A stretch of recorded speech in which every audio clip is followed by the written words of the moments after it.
عليكم. اليوم ان شاء الله غندير واحد البيتزا سهله وكتجي رائعه فحال ديال المحلات ولا احسن كاع.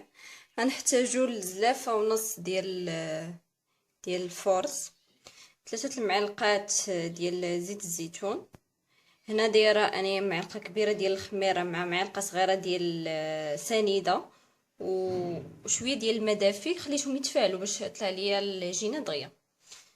عندنا هنايا 2 معالقات كبار ديال نيدو، 2 معالقات كبار ديال الزبده تكون رطبه، عندنا معلقه ديال الزعتر، عندنا مليحه، وعندنا هنايا نص معلقه صغيره ديال الثومه غبره. هذه اختياريه، اللي كانت عندو يديرها، اللي ما كانش عندو راه ماشي مشكل. نحتاجو الماء الدافئ للعجين. انا غنخلط هادشي ان شاء الله في العجانه، اللي ما عندوش العجانه يقدر يكتفي غير يخلط غير بيديه، يعجن بيديه.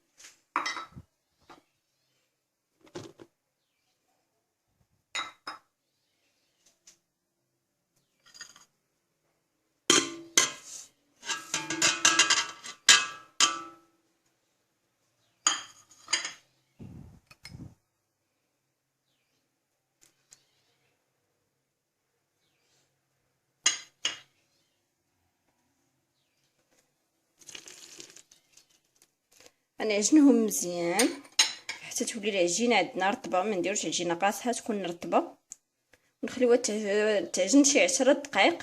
اللي ما عندوش العجانه يدلكها مزيان 10 دقائق بيديه، ومن بعد نتلاقاو.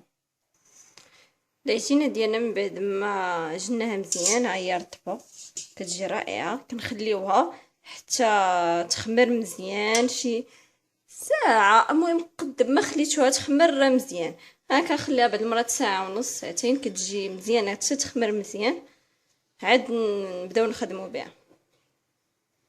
العجينه ديالنا من بعد ما خمرات كنجمعوها، كنحيدو منها ديك الخميره، داك الهواء اللي دخل ليها.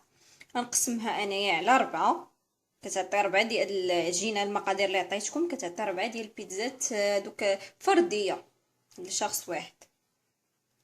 انا قسمتها ل4 الحصص، المهم انت تقدري تقسميها على شحال ما بغيتي. غنبدا نسرحوها، غنبداو نسرحوها بالدقيق فينو. هاد الدقيق الفينو نبداو نسرحوها به.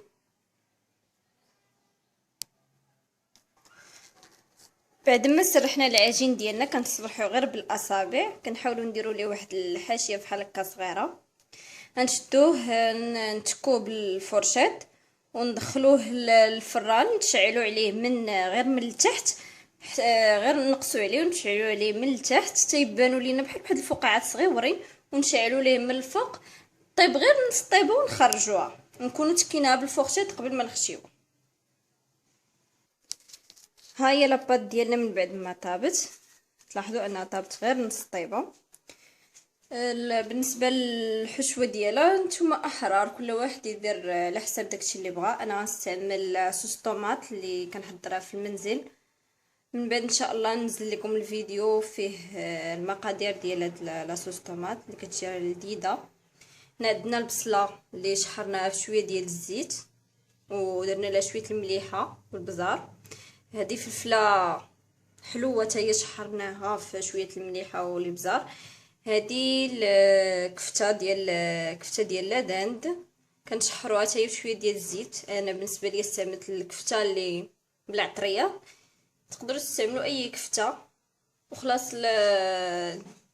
الحشوه ديالها اي واحد على حسب داكشي اللي بغا. يمكن لينا نستغناو على الكفته ونديروا الطون وكاشير مثلا، اولا دجاج اولا حوت اللي بغينا.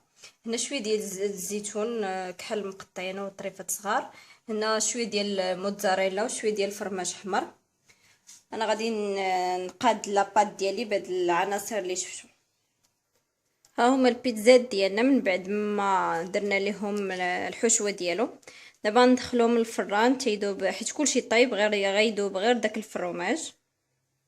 البيتزات ديالنا كيجيو رائعين وبنينين بالصحه والراحه.